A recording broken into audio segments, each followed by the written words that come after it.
World Intangible Cultural Heritage, Asian Poetry and Talk Show with Dr. Saheb Khandare.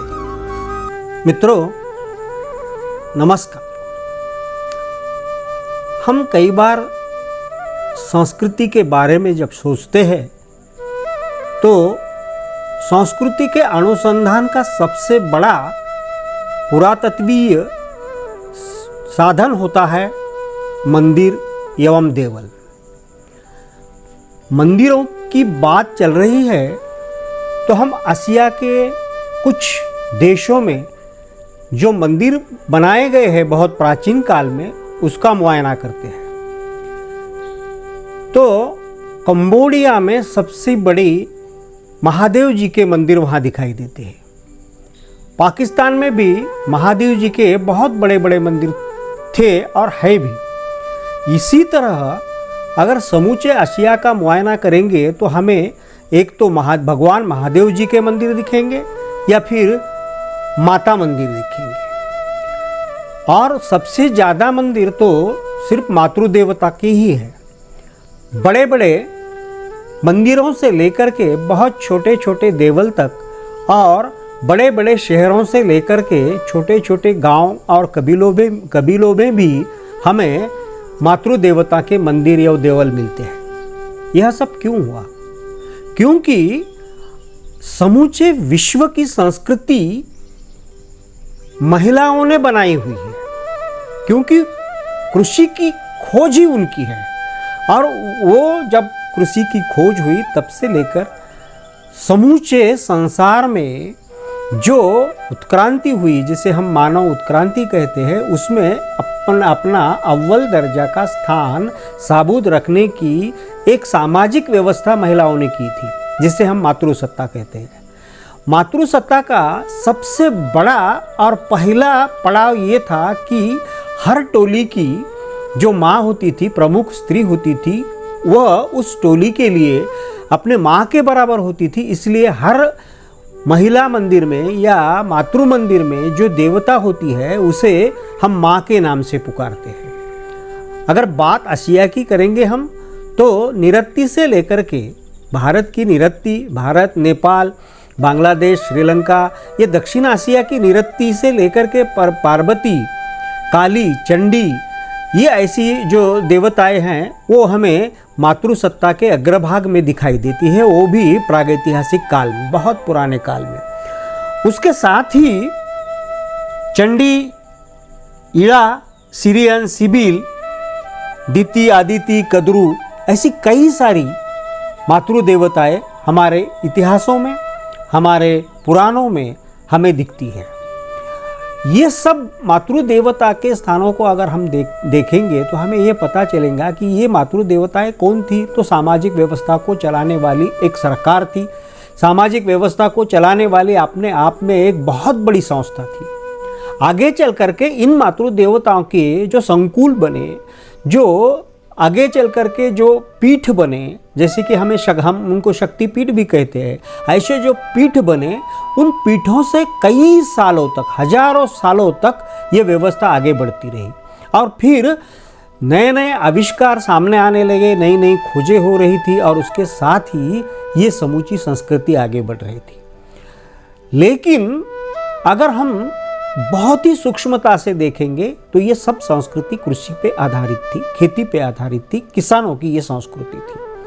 और इसीलिए हर मातृ देवता को एक तो अन्न की देवता जो भरण पोषण करती है, वो अन्न की देवता, पानी की देवता जो प्यास बुझाती है लोगों की, उसके साथ साथ बहुत सारे प्राणी मात्राओं की और खेती की भी, और उसके बाद वो एक स्वास्थ्य की देवता के नाम से भी परिचित होने लगी। इसीलिए हम अगर आसिया की बात तो छोड़ो, समूचे विश्व की भी बात करेंगे तो हेकेट जैसी त्रिमुखी देवताएं जो है, भारत के त्रिमुखी देवताएं हैं, वो सबकी सब त्रिमुख का मतलब ये होता है कि वो अन्न देती है, वो पानी देती है और वो स्वास्थ्य देती है। ऐसी हर एक देवता की ख्याति प्राप्ति इतिहास से आज तक होती आई है, प्राग इतिहास से लेकर के आज तक होती आई है। और इसीलिए उसका अनुसंधान करना जरूरी होता है। ये मातृसत्ता का जो व्याप्ति है वो बहुत बड़ी है, एक छोटे से एक एपिसोड में ये बताना मुमकिन नहीं है। तो ऐसे ही एक देवता की आज हम पहचान करा के लेते हैं। यह देवता है नेपाल से। नेपाल के बनेपा में बसी माँ चंडेश्वरी की हम आज जानकारी लेंगे। माँ चंडेश्वरी के मंदिर की जो जानकारी हमें दे रही है वह है शारदा घिमिरे भैल जी। आज चण्डेश्वरी मन्दिरमा महिनाको अन्तिम आइतबार भजन। प्राकृतिक सौंदर्य से सजे नेपाल के धुलीखेल शहर से काठमांडू की ओर जाने वाली हाईवे पर धुलीखेल से 5 किलोमीटर दूरी पर बनेपा नामक शहर बसा है। यह शहर चंडेश्वरी माता मंदिर के लिए प्रख्यात है। बनेपा के उत्तर पूर्व में लगभग 1 किलोमीटर दूरी पर पुण्य माता नदी के किनारे पर माँ चंडेश्वरी का 17वीं सदी में बना प्राचीन मंदिर है। माँ चंडेश्वरी यह 9 दुर्गा में से एक मानी जाती है। मंदिर के प्रवेश द्वार पर 18 भुजा वाली चंडी माँ की म्यूरल दिखाई देती है। माँ चंडेश्वरी का प्रमुख मंदिर 3 मंजिला है और मंदिर की लकड़ियों पर बहुत ही सुंदर कलाकुसर की दिखाई देती है। यहाँ पर कृषक भक्तगणों की मूर्तियाँ भी दिखाई देती है। मंदिर के द्वारों पर प्राचीन लोक जीवन एवं मिथकों की आकृतियाँ कलाकुसर के तौर पर अंकित है। दीप जलाने के लिए दीप श्रृंखला और चढ़ावा चढ़ाने की जगह भी यहाँ स्वतंत्र दिखाई देती है। मंदिर का अंदरूनी हिस्सा बहुत ही प्रशस्त है और उसमें एक दीवार पर माँ चंडेश्वरी और दूसरी एक दीवार पर भैरवनाथ जी का भव्य भित्ति चित्र बना दिखाई देता है। मंदिर परिसर बहुत ही विस्तारित है। चंडेश्वरी आदिमाता निरत्ती अर्थात पार्वती देवी की प्रतिनिधि होने के कारण 5 गणों की कुलमाता है। इसलिए 5 कुल चिन्हों से अंकित 5 गणध्वज मंदिर में खड़े दिखाई देते हैं और माँ निरत्ती का वाहन अर्थात कुलचिन्ह शेर के रूप में प्रतिमांकित किया गया है।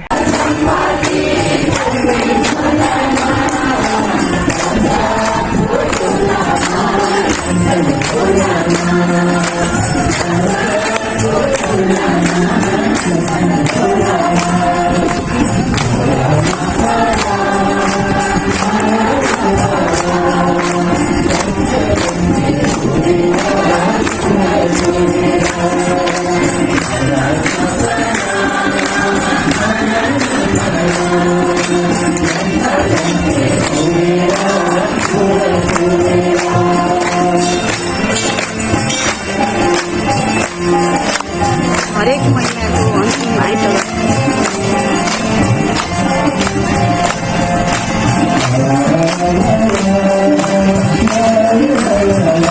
साप्ताहिक के साथ साथ हर माह इस तरह की पूजा उत्सव यहाँ पर होती रहती है।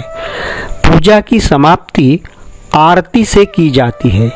इस तरह की आरती समूचे आसियान देशों में माता मंदिरों में की जाती है।